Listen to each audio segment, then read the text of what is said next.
Hello fantasy managers and welcome back from the video. My name's Jack and today we're having a look at our round of 16 at team selection for UCL fantasy. If you guys are enjoying the fantasy related content, click the like button and subscribe, and also turn the notification bell on to stay up to date with all the future fantasy videos coming your guys' way shortly. And with that being said, let's jump into the video. So coming into the round of 16, managers have been given unlimited transfers in UCL fantasies. There has been quite a few changes to the team. We did score 71 points last week, which did take our overall rank a slight red arrow down to around 70k in the world, but just still a pretty decent rank considering there's nearly 2 million players in Champions League fantasy right now. So pretty happy with a 70k overall rank coming into the round of 16. And here's how the team is looking right now. As our goalkeeper options, we've gone with Mignolet and Onana, as both these keepers have been pretty good so far this season and probably have two of the better fixtures in the round of 16, with Club Brugge facing Benfica and Onana facing Porto. So definitely two of the easier fixtures from a defensive standpoint. So hopefully each of these keepers can record some clean sheets here. Obviously Mignolet is playing first and that's why he's currently starting in the team. And of course, if Club Brugge, don't get a clean sheet against Benfica, then we can always bring in Onana as well, as he's looking good for a clean sheet there against Porto as well.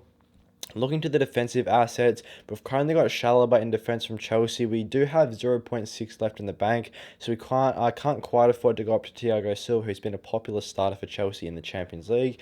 But Chalobah has also been a pretty consistent starter for Chelsea across this season's Champions League, and at just 4.5 is probably the cheapest way to get into that Chelsea defence. I don't really want to spend a massive amount on a Chelsea defender, as yes, they do have an easier fixture in Dortmund compared to some of the rest of the teams, but this defence hasn't been the strongest this season in the Premier League, so I don't really want to splash too much cash on this Chelsea defensive asset, and this is definitely a player that could potentially change as well as we get closer to the round of 16 deadline as to whether or not I want to go with the Chelsea option. We could opt to go for a double up on Napoli's defence, as they've got Frankfurt, which is also a fairly straightforward fixture when compared to a couple of those other teams left in the round of 16. And that's where we have gone with Di Lorenzo, as he's been absolutely excellent for Napoli this season. Actually one of the highest scoring defenders in Champions League fantasy across the group stage portion of the tournament, and I do really like him as a great pick coming to the round of 16. I definitely think he could be one of the highest scoring defenders across the round of 16 or this week, or this match day should I say. And we've also rounded the defender with a Meshale, I believe it's pronounced, from Club Brugge. We've gone with a double up on Club Brugge defence, as they are playing Benfica, who are a side that have a weaker attack compared to some of the other teams left in the tournament. And Club Brugge's defence has been one of the best so far this Champions League in terms of recording clean sheets, which has allowed Meshale to be one of the highest scoring defenders across the group stage part of the tournament. So for a very cheap price right now, I do think he's going to be a nice pick as well. And obviously we can afford to go for a double up and take the extra risk, as if it doesn't pay off, obviously having live transfers in a match day definitely does help this decision out, as we can always bring in Ruben Diaz here for Manchester City. Obviously with Ruben Diaz potentially not being available for City, we could look to move to another Man City defender, whether that's Ake, Walker, Akanji. There is lots of other assets. Right now it's on Diaz, but definitely could look to another Manchester City defensive asset who are also getting consistent minutes in the Champions League, so that's definitely a spot also up for contention in defence. And as the last defender, as you can see on the bench there, it is Denzel Dumfries. Of course, I'm keen to jump on the Inter Milan defence against Porto, as once again Porto, one of the weaker attacks still in the tournament. Inter Milan's defence has been pretty good in the Champions League as well as in the Serie A as well this season. And as we know with Dumfries, when he's playing, he's very effective in terms of getting attacking contributions, as he plays in a wing-back role, gets pretty far at the pitch and can provide good chances for his teammates, as he's already shown so far this tournament. And looking at the midfielder assets now, we've opted to go with Jude Bellingham, and I really like Bellingham as a pick here as well, as I don't think Chelsea's defence is very strong, and considering that Bellingham has been one of the highest scoring players in Champions League fantasy so far this season, he's definitely a player that I'm looking to get in the side at just 7.5. Fairly affordable option there. Another player that's been in great form here is Leroy Sané, as despite having a tricky fixture against PSG, he still takes the captain's armband, as he does play before anyone else in the match day, and is my favourite player that is playing on the first week of games for the round of 16. So definitely a big fan of Leroy Sané here. Despite having the more difficult fixture, he's been absolutely excellent and extremely productive when he has started for Bayern Munich at this Champions League. And also I've gone with Florentino here. He's just a cheap 4.5, kind of an option that allows us to spend a lot more money around the rest of the squad. A fairly cheap pick that gets good, consistent starting minutes. And can also pick up those ball recovery points, which is definitely very helpful, as he can chip in with 4 or 5 points here is there, which is pretty much as good as an assist from any other midfielder. So definitely good to have a nice defensive minor midfielder in here for fairly cheap. He's got Club Brugge this week as well. So hopefully, if Club Brugge do turn the ball over a bit in midfield, Florentino can pick up those ball recoveries. And Mo Salah does run out the midfielders. He is one of the highest scoring players in Champions League fantasy so far this season. He's obviously got a difficult fixture in Real Madrid, but I've opted to go with Salah still, as he's been in great Champions League form. Despite not being in the best Premier League form recently across the last 5 to 6 weeks, I still like him in the Champions League, and he does typically do very well in this tournament. So despite having a tricky fixture against Real Madrid, I've still opted to go with Mo Salah, just considering his good form this tournament. And having a look at the forwards now, we've gone with a front three of Haaland, Rafael Leao and Silva.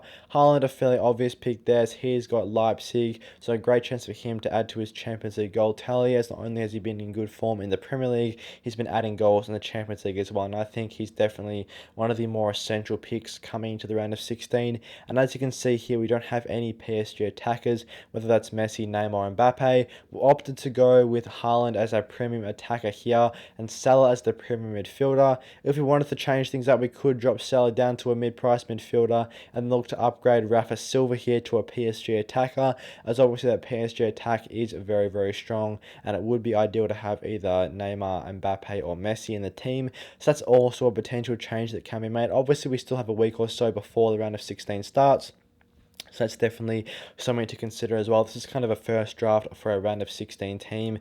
And Rafael Leao does run out the attackers. I do like him as well against a Tottenham team that have struggled so far this season defensively in the Premier League, especially of late, not recording quite as many clean sheets as they would have liked. And Rafael Leao, obviously a very, very good player, has been excellent for AC Milan in his time there. And hopefully he can continue his decent Champions League form as well against Spurs at home.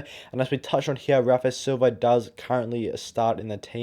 He's actually provided returns in every single match day barring one for Benfica, so he's definitely been very consistent in terms of getting goals and assists across the span of the tournament. He's nearly scored 40 points across his 6 group stage matches, should I say.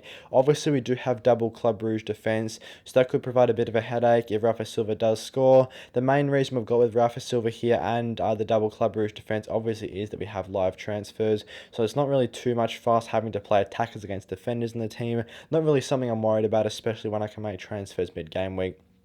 So that is definitely a player that I'm happy to have in the side, and a player that's been an excellent Champions League form in Rafa Silva. But as we touched on, we could drop Mo Salah down to a mid-price midfielder option, and then look to upgrade Rafa Silva to a more premium asset in probably Neymar and Mbappe, as those are the players that have recorded the most goals and assists in the Champions League. Messi, obviously a good option there as well. And as we touched on the bench, Ruben Dias there, Onana's there. The player that I haven't spoken about, Riyad Mahrez, he could be a nice pick as well. It's kind of tough to say what Manchester City assets are going to start in the Champions League as well. We'll have to see how Pep sets up his team, but Mahrez has been getting decent Champions League minutes so far, and since he's been in good Premier League form recently, hopefully he can get some starts in the Champions League and carry this form over, as Manchester City do have a good fixture here against Leipzig, where hopefully Mahrez can continue some superb form recently, as he could be a very nice pick in midfield for Man City and a decent differential option there.